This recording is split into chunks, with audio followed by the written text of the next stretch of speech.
အချိန်တွေကိုပြန်ရောက်သွားတယ်လို့ခံစားရတဲ့နေရာတစ်ခုကိုစိတ်ကူးကြည့်ပါ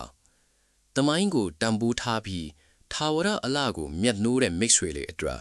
ဘရူဂီမြို့ဟာထူးခြားတဲ့အရာတွေကိုပေးစွမ်းနေပါတယ်။ဒီမြို့ဟာရာစုနှစ်ပေါင်းများစွာကြာလာလေသူ့ရဲ့အလေခေတ်အလားတရားတွေကို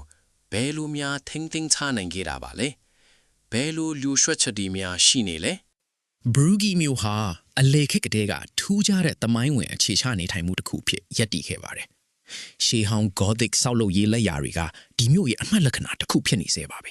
။ဒီမြို့ဟာဥရောပရဲ့ကုန်သွယ်ရေးနဲ့ယဉ်ကျေးမှုဆိုင်ရာမြို့တော်တစ်ခုအနေနဲ့အခြားကမ္ဘာဒေသတွေနဲ့ယဉ်ကျေးမှုချိတ်ဆက်မှုတွေကိုပါတည်ဆောက်နိုင်ခဲ့ပါတယ်။အလေခေတ်ဘရူဂီမြို့ဟာ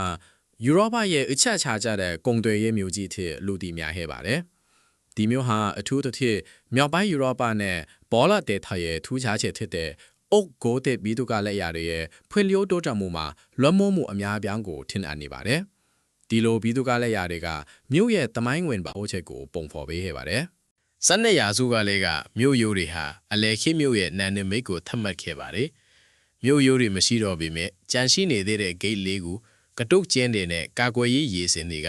အဲ့ဒီနာနေမိတ်ကိုထင်ရှားစွာမြင်သာစေပါတယ်။အလေခေတ်လမ်းကြောင်းပုံစံမြို့အဓိကရင်းဖင်တွေစီဥတီတဲ့လမ်းမကြီးတွေနဲ့ကုန်းသွယ်ရေးအထက်အသုံးပြုခဲ့တဲ့တူးမြောင်းကွန်ရွက်တွေဟာအများစုကြန့်ရှိနေစေပါပဲ15ရာစုမှာဘရူဂီမြို့ဟာ Flemish Primitives ဖန်ချီကျောင်းရမှုဖြစ်ခဲ့ပါတယ်ဒီမြို့ဟာ Jan van Eyck နဲ့ Hans Memling လိုဖန်ချီဆရာနဲ့အတွက်အမှုပညာကိုထောက်ပံ့ပေးပြီးဖန်ချီပညာဖွံ့ဖြိုးတိုးတက်ရပါဖို့ချက်ဖြစ်ခဲ့ပါတယ်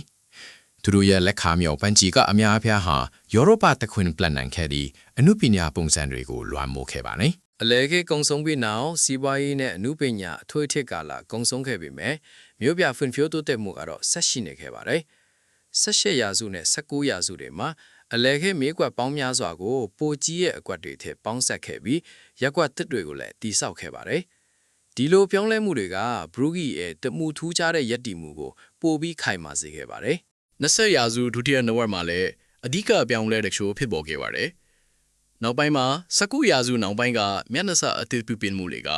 Neo Gothic ပုံစံကို mix ပေးခဲ့ပြီး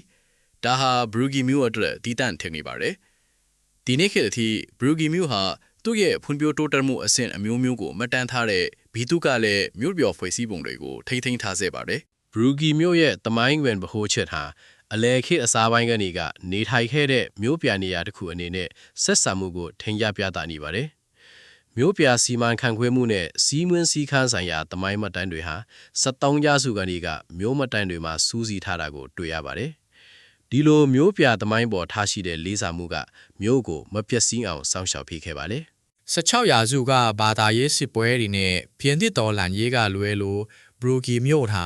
ဥရောပဒေသကိုမှတ်သားစေခဲ့တဲ့အခြားပဋိပက္ခတွေဖြစ်တဲ့ပထမနဲ့ဒုတိယကမ္ဘာစစ်လိုဖျက်ဆီးမှုတွေကနေလွတ်မြောက်ခဲ့ပါတယ်။1900စုစက်မှုတော်လှန်ရေးကလည်းမြို့ရဲ့အခြေခံဖွဲ့စည်းပုံအပေါ်တရားမှုအနှဲငယ်သာရှိခဲ့ပါတယ်။ဒီလိုကံကောင်းမှုတွေကမြို့ရဲ့အလားကိုထိန်းသိမ်းပေးခဲ့ပါတယ်။1982ခုနှစ်ကတည်းက Municipal ထိန်းသိမ်းရေးနဲ့အမွေအနှစ်စီမံခန့်ခွဲဌာနဟာမြို့ပြပတ်ဝန်းကျင်ကအပြောင်းလဲအလုံးကိုစောင့်ကြည့်အကဲဖြတ်ပြီးလမ်းညွှန်ပေးနေပါတယ်။ဒီလိုထိန်းသိမ်းရေးစနစ်တွေကြောင့်ဘရူဂီမြို့ဟာသူ့ရဲ့သမိုင်းဝင်အမွေအနှစ်တွေကိုကာကွယ်ရင်းခေတ်စစ်နဲ့ပြည်ပြည့်စုံတဲ့ပေါင်းစပ်မှုကိုဖန်တီးနိုင်ခဲ့ပါတယ်။ဒီလိုထိန်းသိမ်းမှုပုံစံတွေကအနာဂတ်အတွက်ဘလို့အထူးကျေးဇူးတွေပေးနိုင်မလဲဆိုတာစိတ်ဝင်စားစရာပါပဲ။